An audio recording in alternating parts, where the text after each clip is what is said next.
তো চামড়া নিচে ইনজেকশন দেওয়ার নতুন একটা টেকনিক আপনাদের মাঝে শিখাবো। সেটা হচ্ছে এরকম করলে ভয় পাওয়ার কোনো কারণ নাই, কারণ এই যে ইনজেকশনগুলো করলে এরকমটা করাটাই স্বাভাবিক।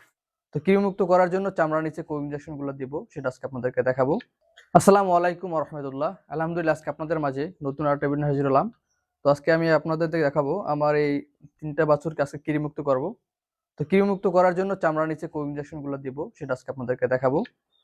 তো সর্বপ্রথম এগুলাকে মুখের কৃমি দেওয়া যায়, কিন্তু আমি মুখের কৃমি দিই নাই। মুখের কৃমি দিতে গেলে 7-8 দিন ঘাটতি হয়। তো এখন যদি চামড়ার নিচের ইনজেকশনগুলো দিয়ে দেই, এটা আপনার চামড়ার উপরের ভাগে যে পরজীবী এগুলা থাকে এবং পেটের ভিতরে যে কিছু কৃমি থাকে এগুলাও কিন্তু ধ্বংস হয়। তো এটাকে আমি এখন এমেকটিন প্লাস যেটা আছে, আপনারা এই ইনজেকশনগুলো দিবেন এবং এই গ্রুপের আইভারমেকটিন গ্রুপের যে ইনজেকশনগুলো আছে, এটা একটা আপনার রাটা কোম্পানির আইভেকোলোর। আজকে আমি এই ইনজেকশনটাকে পুশ করব। তো এক একটা গরুকে আমি 3 থেকে 4 সিসি চামড়া নিচ পুশ করে দেবো। তো চামড়া নিচ ইনজেকশন দেওয়ার নতুন একটা টেকনিক আপনাদের মাঝে শিখাবো। সেটা হচ্ছে এই আপনারা এভাবে যদি করে নেন, তাহলে দেখা যাবে আপনি যদি চামড়া নিচ ইনজেকশন করার ক্ষেত্রে খুব সহজ হবে, মাংসে যাওয়ার কোনো চান্স থাকবে না। তো এটাকে এখন ইনজেকশন ভিতরে নিয়ে নিব।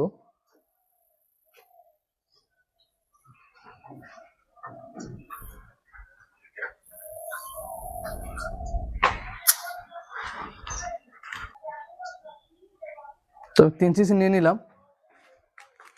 তো এই ইনজেকশন করার জন্য আপনারা ঘাড়ের যে চামড়া আছে এই চামড়াটাকে বেছে নেবেন, কারণ এখানের চামড়াটা একটু ঢিলা থাকে বেশি।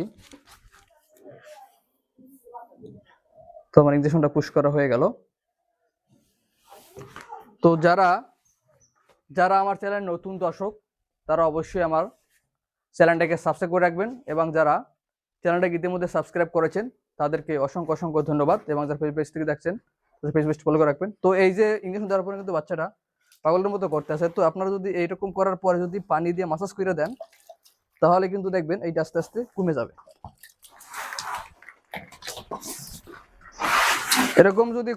এরকম করলে ভয় পাওয়ার কোনো কারণ নাই, কারণ এই যে ইনজেকশনগুলো করলে এরকমটা করাটাই স্বাভাবিক। তো সকলেই আমার জন্য দোয়া করবেন, আল্লাহ তাআলা যেন এই খামারের ভিতরে বারাকা দান করেন। আসসালামু আলাইকুম ওয়া রাহমাতুল্লাহ।